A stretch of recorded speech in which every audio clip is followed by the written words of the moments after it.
ఓం శాంతి 27/1/2024 మధురమైన పిల్లలు, ఆత్మిక సర్జన్ మీకు జ్ఞానయోగాలనే ఫస్ట్ క్లాస్ అద్భుతమైన ఔషధాన్ని తినిపిస్తారు.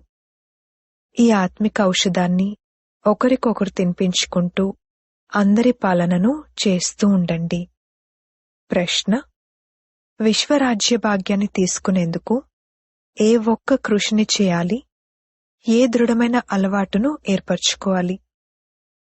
జవాబు: జ్ఞానమనే మూడవ నేత్రంతో అకాల సింహాసనాధికారి అయిన ఆత్మ సోదరుణ్ణి చూసే కృషి చేయండి. పరస్పరం సోదరులుగా భావిస్తూ అందరికీ జ్ఞానాన్ని ఇవ్వండి. మొదట స్వయాన్ని ఆత్మగా భావించి ఆ తర్వాత సోదరులకు అర్థం చేయించండి. ఈ అలవాటును చేసుకున్నట్లయితే విశ్వరాజ్య భాగ్యం లభిస్తుంది. ఈ అలవాటు ద్వారానే శరీరభానం తొలగిపోతుంది.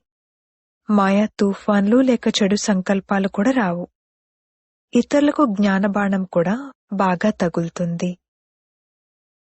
ఓం శాంతి. జ్ఞానమనే మూడవ నేత్రాన్ని ఇచ్చే ఆత్మిక తండ్రి కూర్చుని ఆత్మిక పిల్లలకు అర్థం చేయిస్తున్నారు. జ్ఞానమనే మూడవ నేత్రాన్ని తండ్రి తప్ప ఇంకెవ్వరూ ఇవ్వలేరు. ఇప్పుడు పిల్లలైన మీకు జ్ఞానమనే మూడవ నేత్రం లభించింది. ఇప్పుడీ పాత ప్రపంచం మారనున్నదని మీకు తెలుసు. దీనిని మార్చేవారెవరు మరియు వారు ఏ విధంగా మారుస్తారు అన్నది పాపం మనుషులకు తెలీదు. ఎందుకంటే వారికి జ్ఞానమనే మూడవ నేత్రమే లేదు. పిల్లలను మీకిప్పుడు జ్ఞానమనే మూడవ నేత్రం లభించింది. దీని ద్వారా మీరు సృష్టి ఆది మధ్యాంతాలను తెలుసుకున్నారు. ఇది జ్ఞానమనే సాక్రీన్. సాక్రీన్ యొక్క ఒక్క బిందువు కూడా ఎంత తీయగా ఉంటుంది. అలాగే జ్ఞానానికి సంబంధించి కూడా ఒకటే పదముంది, మన్మనాభవ. స్వయాన్ని ఆత్మగా భావిస్తూ తండ్రిని స్మృతి చేయండి. తండ్రి శాంతిధామానికి మరియు సుఖధామానికి దారిని తెలియజేస్తున్నారు. తండ్రి పిల్లలకు స్వర్గ వారసత్వాన్ని ఇవ్వడానికి వచ్చారు. కావున పిల్లలకు ఎంతటి సంతోషం ఉండాలి. సంతోషం వంటి ఔషధం లేదు అని అంటారు కూడా. ఎవరైతే సదా సంతోషంలో ఆనందంలో ఉంటారో వారి కొరకు అది ఔషధంలా ఉంటుంది. 21 జన్మలు ఆనందంలో ఉండేందుకు ఇది అద్భుతమైన ఔషధము. ఇదే ఔషధాన్ని సదా ఒకరికొకరు తినిపించుకుంటూ ఉండండి. మీరు శ్రీమతంపై సర్వుల యొక్క ఆత్మిక పాలన చేస్తారు. ఎవరికైనా తండ్రి పరిచయాన్ని ఇవ్వడమే సత్యాతి సత్యంగా వారి యోగక్షేమాలను చూసుకోవటం. అనంతమైన తండ్రి ద్వారా మనకు జీవన్ముక్తి అనే ఔషధం లభిస్తుంది అని మధురమైన పిల్లలకు తెలుసు. సత్యుగంలో భారత్ జీవన్ముక్తిగా ఉండేది, పావనంగా ఉండేది. తండ్రి చాలా పెద్ద ఉన్నతమైన ఔషధాన్ని ఇస్తారు. కావుననే అతీంద్రియ సుఖం గురించి అడగాలనుకుంటే గోపగోపికలను అడగండి అన్న గాయనం ఉంది. ఈ జ్ఞానయోగాలనే ఔషధం ఎంత ఫస్ట్ క్లాస్ అయినది, అద్భుతమైనది. మరియు ఈ ఔషధం ఒక్క ఆత్మిక సర్జన్ వద్దే ఉంది. ఇంకెవ్వరికీ ఔషధం గురించి తెలీదు. తండ్రి అంటారు, మధురమైన పిల్లలు, మీకోసం అరచేతిలో కానుకను తీసుకొచ్చాను. ముక్తి జీవన్ముక్తులనే ఈ కానుక కేవలం నా వద్దనే ఉంటుంది. కల్పకల్పము నేనే వచ్చి మీకిస్తాను. తర్వాత దానిని రావణుడు లాక్కుంటాడు. ఇప్పుడు పిల్లలైన మీకు సంతోషమనే పాదరసం ఎంతగా పైకెక్కి ఉండాలి. మనకు ఒకే తండ్రి, శిక్షకుడు మరియు సత్యాతి సత్యమైన సద్గురు ఉన్నారని, వారు మనల్ని తమతో పాటు తీసుకువెళ్తారని మీకు తెలుసు. అతి ప్రియమైన తండ్రి నుండి విశ్వరాజ్యాధికారం లభిస్తుంది. ఇదేమైనా తక్కువ విషయమా? సదా హర్షితంగా ఉండాలి. ఈశ్వరీయ విద్యార్థి జీవితం అత్యుత్తమమైనది. ఇది ఇప్పటి గాయనమే. తర్వాత కొత్త ప్రపంచంలో కూడా మీరు సదా సంతోషాలు జరుపుకుంటూ ఉంటారు. సత్యాతి సత్యమైన సంతోషాలు ఎప్పుడు జరుపుకోవడం జరుగుతుంది అనేది ప్రపంచానికి తెలీదు. మనుషులకైతే సత్యుగం యొక్క జ్ఞానమే లేదు. కావున వారిక్కడే జరుపుకుంటూ ఉంటారు. కాని ఈ పాత తమో ప్రధాన ప్రపంచంలో సంతోషం ఎక్కడి నుండి వస్తుంది? ఇక్కడైతే ఆర్తనాదాలు చేస్తూ ఉంటారు. ఇది ఎంతటి దుఃఖపు ప్రపంచము! తండ్రి పిల్లలైన మీకు ఎంతటి సహజమైన మార్గాన్ని తెలియజేస్తున్నారు. గృహస్థ వ్యవహారంలో ఉంటూ కమలపుష్ప సమానంగా ఉండండి. వ్యాపార వ్యవహారాలు మొదలైనవి చేస్తూ కూడా నన్ను స్మృతి చేయండి. ఏ విధంగా ప్రేయసి ప్రియులుంటారు. వారు ఒకరినొకరు తలుచుకుంటూ ఉంటారు. ఆమె అతనికి ప్రేయసిగా ఉంటుంది, అతను ఆమెకు ప్రియునిగా ఉంటారు. ఇక్కడ అటువంటి విషయం లేదు. ఇక్కడైతే మీరందరూ ఆ ఒక్క ప్రియునికి జన్మ జన్మాంతరాలు ప్రేయసులుగా ఉంటారు. తండ్రి మీ ప్రేయసిగా అవ్వరు. మీరు ఆ ప్రియుణ్ణి రమ్మని తలుచుకుంటూ వచ్చారు. దుఃఖం ఎక్కువగా ఉన్నప్పుడు ఎక్కువగా తలుచుకుంటూ ఉంటారు. అందుకే దుఃఖంలో అందరూ స్మరిస్తారు కాని సుఖంలో ఎవ్వరూ స్మరించరు అన్న గాయనం ఉంది. ఈ సమయంలో తండ్రి కూడా సర్వశక్తివంతునిగా ఉన్నారు. రోజురోజుకు మాయ కూడా సర్వశక్తివంతంగా తమో ప్రధానంగా అవుతూ ఉంటుంది. అందుకే ఇప్పుడు తండ్రి చెప్తున్నారు, మధురమైన పిల్లలు, దేహీ అభిమానులుగా అవ్వండి. స్వయాన్ని ఆత్మగా భావిస్తూ తండ్రినైన నన్ను స్మృతి చేయండి. మరియు దాంతోపాటు దైవీ గుణాలను కూడా ధారణ చేయండి. అప్పుడు మీరీ విధంగా లక్ష్మీనారాయణుల్లా అవుతారు. ఈ చదువులో ముఖ్యమైన విషయం స్మృతి. ఉన్నతోన్నతుడైన తండ్రిని చాలా ప్రేమతో స్నేహంతో స్మృతి చేయాలి. ఆ తండ్రే కొత్త ప్రపంచాన్ని స్థాపన చేస్తారు. తండ్రి అంటారు, నేను పిల్లలైన మిమ్మల్ని విశ్వాధిపతులుగా తయారు చేయడానికి వచ్చాను. అందుకే ఇప్పుడు నన్ను స్మృతి చేసినట్లయితే మీ అనేక జన్మల పాపాలు అంతమైపోతాయి. పతిత పావనుడైన తండ్రినే పిలుస్తారు కదా. ఇప్పుడు ఆ తండ్రి వచ్చారు కావున తప్పకుండా పావనంగా అవ్వాల్సి ఉంటుంది. తండ్రి దుఃఖహర్త సుఖకర్త. తప్పకుండా సత్యుగంలో పావన ప్రపంచం ఉండేది. అప్పుడందరూ సుఖంగా ఉండేవారు. ఇప్పుడు తండ్రి మళ్లీ చెప్తున్నారు, పిల్లలు శాంతిధామాన్ని మరియు సుఖధామాన్ని స్మృతి చేస్తూ ఉండండి. ఇప్పుడిది సంగమయుగం. నావికుడు మిమ్మల్ని ఈ తీరం నుండి ఆవలి తీరానికి తీసుకువెళ్తున్నారు. నావ్ అనేది కేవలం ఒక్కటి మాత్రమే లేదు. మొత్తం ప్రపంచమంతా ఒక పెద్ద ఓడలాంటిది. దానిని ఆవలి తీరానికి తీసుకువెళ్తారు. మధురమైన పిల్లలైన మీకు సంతోషాలు ఎంతగా ఉండాలి. మీ కొరకైతే సదా సంతోషమే సంతోషము. అనంతమైన తండ్రి మనల్ని చదివిస్తున్నారు. వాహ్, ఇదసలెప్పుడూ వినలేదు, చదవలేదు. భగవాను వాచ, నేను మీకు రాజయోగాన్ని నేర్పిస్తాను. ఆత్మిక పిల్లలైన మీకు రాజయోగాన్ని నేర్పిస్తున్నాను కావున దీనిని పూర్తిగా నేర్చుకోవాలి, ధారణ చేయాలి, పూర్తిగా చదవాలి. చదువులో ఎప్పుడూ నంబర్వారుగానే ఉంటారు. స్వయాన్ని చూసుకోవాలి. నేను ఉత్తమంగా ఉన్నానా, మధ్యమంగా ఉన్నానా, లేక కనిష్టంగా ఉన్నానా? తండ్రి అంటున్నారు, స్వయాన్ని చూసుకోండి. నేను ఉన్నత పదవిని పొందేందుకు యోగ్యునిగా ఉన్నానా? ఆత్మిక సేవను చేస్తున్నానా? ఎందుకంటే తండ్రి అంటారు, పిల్లలు సర్వీసబుల్గా అవ్వండి, ఫాలో చేయండి. నేను సేవ చేసేందుకే వచ్చాను. రోజూ సేవ చేస్తాను.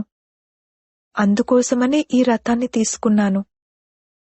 వీరి రథం అనారోగ్యంగా ఉంటే నేను వీరిలో కూర్చుని మురళి రాస్తాను. నోటితో మాట్లాడలేనప్పుడు నేను రాస్తాను.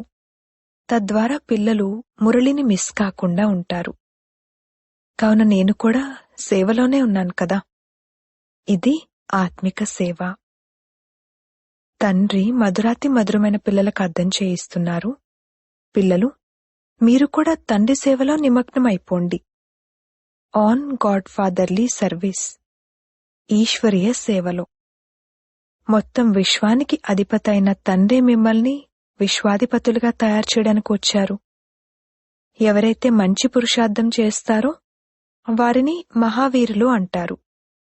బాబా డైరెక్షన్లపై నడిచే మహావీరులెవరు అనేది చూడడం జరుగుతుంది. తండ్రి ఆజ్ఞ ఏమిటంటే స్వయాన్ని ఆత్మగా భావిస్తూ పరస్పరం సోదరులను చూడండి.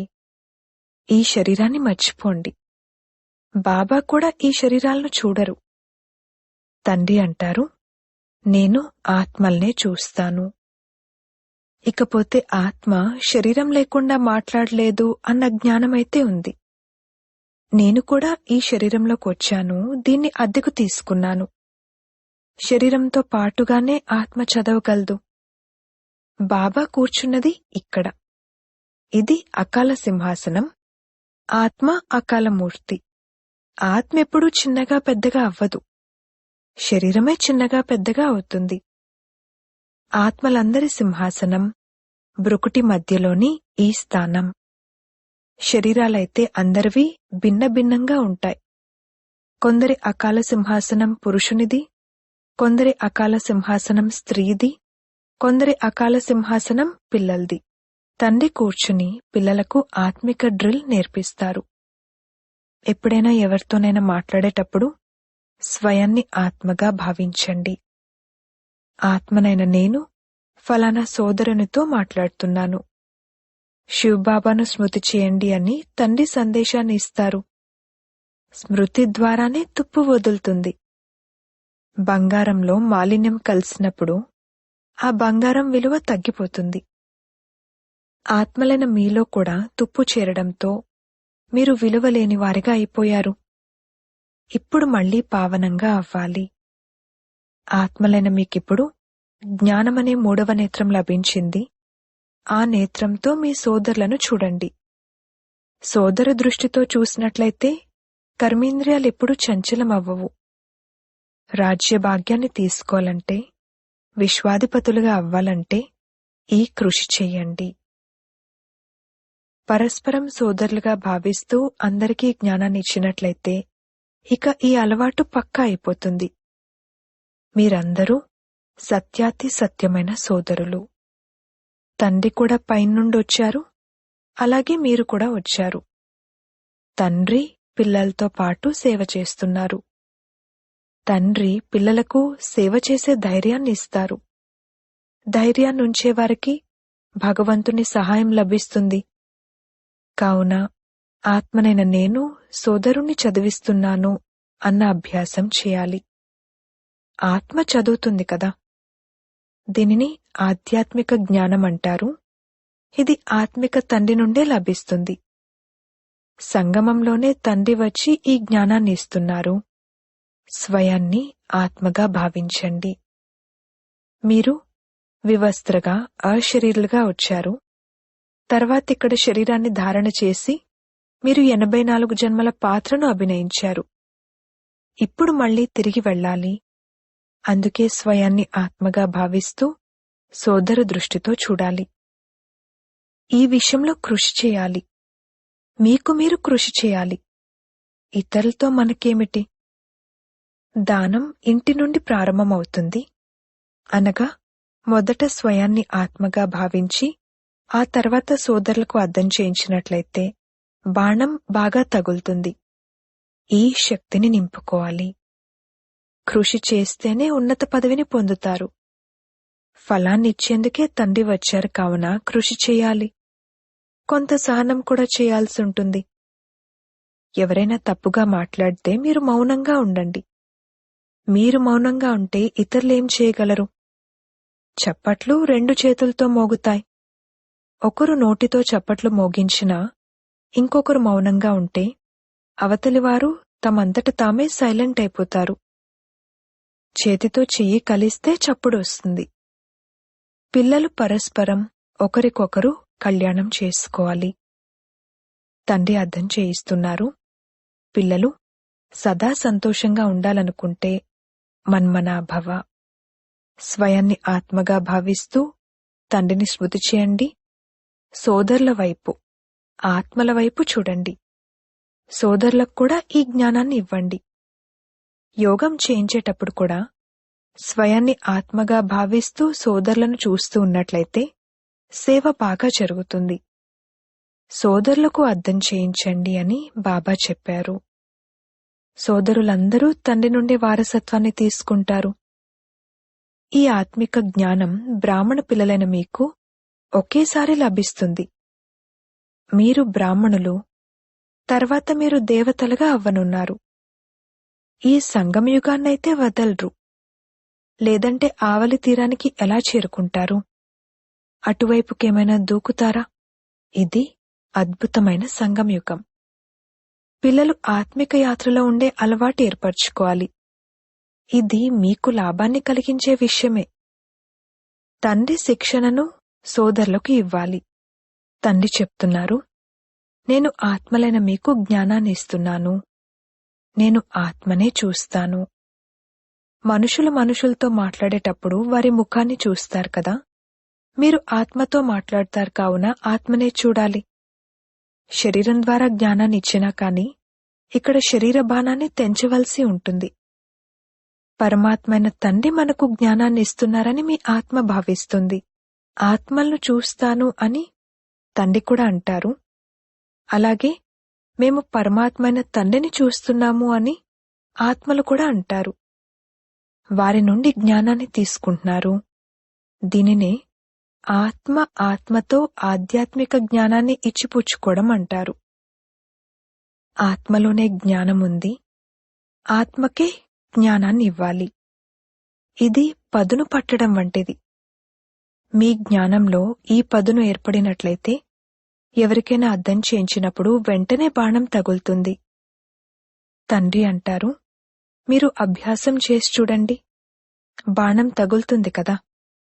ఈ కొత్త అలవాటు ఏర్పరచుకున్నట్లయితే ఇక శరీర బాణం తొలగిపోతుంది. మాయా తుఫాన్లు తక్కువగా వస్తాయి. చెడు సంకల్పాలు రావు. దృష్టి కూడా అశుద్ధంగా ఉండదు. ఆత్మైన నేను 84 జన్మల చక్రాన్ని చుట్టి వచ్చాను. ఇప్పుడు నాటకం పూర్తవుతుంది. ఇప్పుడు బాబా స్మృతిలో ఉండాలి. స్మృతి ద్వారానే తమో ప్రధానం నుండి సతో ప్రధానంగా అయి సతో ప్రధాన ప్రపంచానికి యజమానులుగా అవుతారు. ఇది ఎంత సహజం. పిల్లలకు ఈ విధంగా శిక్షనివ్వడం కూడా నా పాత్ర అని తండ్రికి తెలుసు. ఇది కొత్త విషయమేమీ కాదు. ప్రతి 5000 సంవత్సరాల తర్వాత నేను రావాల్సి ఉంటుంది. అందుకు నేను బంధింపబడి ఉన్నాను. నేను కూర్చుని పిల్లలకు అర్థం చేయిస్తాను. మధురమైన పిల్లలు, ఆత్మిక స్మృతి యాత్రలో ఉన్నట్లయితే అంతిమ మతిని బట్టి గతి ఏర్పడుతుంది. ఇది అంత్యకాలం కదా. నన్నొక్కరినే స్మృతి చేసినట్లయితే మీ సద్గతి జరుగుతుంది. దేహీ అభిమానులుగా అయ్యే ఈ శిక్షణ పిల్లలైన మీకు ఒక్కసారే లభిస్తుంది. ఇది ఎంత అద్భుతమైన జ్ఞానం. బాబా అద్భుతమైన వారు కావున బాబా జ్ఞానం కూడా అద్భుతమైనది. దీనినెప్పుడూ ఎవ్వరూ తెలియచేయలేరు. ఇప్పుడు తిరిగి వెళ్ళాలి. అందుకే తండ్రి అంటారు, మధురమైన పిల్లలు, ఈ అభ్యాసం చేయండి. స్వయాన్ని ఆత్మగా భావిస్తూ ఆత్మకు జ్ఞానాన్ని ఇవ్వండి. 3వ నేత్రంతో సోదరులను చూడాలి. ఇందులోనే ఎంతో శ్రమ ఉంది. అచ్చా, మధురాతి మధురమైన సిక్కిలదే పిల్లలకు మాతాపితా బాప్దాదాల ప్రియ స్మృతులు మరియు గుడ్ మార్నింగ్. ఆత్మిక పిల్లలకు ఆత్మిక తండ్రి నమస్తే. ధారణ కొరకు ముఖ్య సారము. మొదటి పాయింట్, ఏ విధంగా తండ్రి పిల్లల యొక్క ఆత్మిక సేవను చేయడానికి వచ్చారో అలా తండ్రిని ఫాలో చేసి ఆత్మిక సేవను చేయాలి. తండ్రి డైరెక్షన్లపై నడుస్తూ సంతోషమనే ఔషధాన్ని తినాలి మరియు తినిపించాలి. రెండవ పాయింట్, ఎవరైనా తప్పుగా మాట్లాడినట్లయితే మౌనంగా ఉండాలి. నోటితో చప్పట్లు మోగించకూడదు. సహనం చేయాలి. వరదానము, దృఢతా శక్తి ద్వారా మనసు బుద్ధిని సీట్పై సెట్ చేసుకునే సహజయోగి భవ. పిల్లలకు తండ్రి పట్ల ప్రేమ ఉంది. అందుకే స్మృతిలో శక్తిశాలిగా ఉంటూ కూర్చునేందుకు, నడిచేందుకు, సేవ చేసేందుకు చాలా అటెన్షన్ పెడతారు. కానీ ఒకవేళ మనసుపై పూర్తి కంట్రోల్ లేకపోతే, మనసు ఆర్డర్లో లేకపోతే కొద్దిసేపు మంచిగా కూర్చుంటారు. ఆ తర్వాత కదలటం మొదలు పెడతారు. ఒక్కోసారి సెట్ అవుతారు, ఒక్కోసారి అప్సెట్ అవుతారు. కాని ఏకాగ్రత మరియు దృఢతా శక్తితో మనసు బుద్ధిని ఏకరస స్థితి అనే సీట్పై సెట్ చేసినట్లయితే సహజ యోగిగా అవుతారు. స్లోగన్: ఏ ఏ శక్తులైతే ఉన్నాయో వాటిని సమయానికి ఉపయోగించినట్లయితే చాలా మంచి మంచి అనుభవాలు కలుగుతాయి. అవ్యక్తి సైలెన్స్ ద్వారా డబల్ లైట్ ఫరిష్తా స్థితిని అనుభవం చేయండి. ఇప్పుడు బ్రాహ్మణులు ప్రతి ఒక్కరూ బ్రహ్మబాబా సమానంగా చైతన్య చిత్రంగా అవ్వాలి. లైట్ మరియు మైట్ హౌస్ యొక్క సజీవ ప్రదర్శనలా అవ్వాలి. సంకల్ప శక్తితో కూడిన సైలెన్స్ భాషను తయారుచేసి కర్మాతీత డబల్ లైట్ ఫరిష్తా స్టేజ్పై వరదాని మూర్తి పాత్రను అభినయించాలి. అప్పుడు సంపూర్ణత సమీపంగా వస్తుంది. ఆ కర్మాతీత స్టేజ్ ఆధారంగా ఎవరి గురించి ఏ సంకల్పం చేస్తే వారి వద్దకు ఆ సంకల్పం చేరుతుంది. ఓం శాంతి.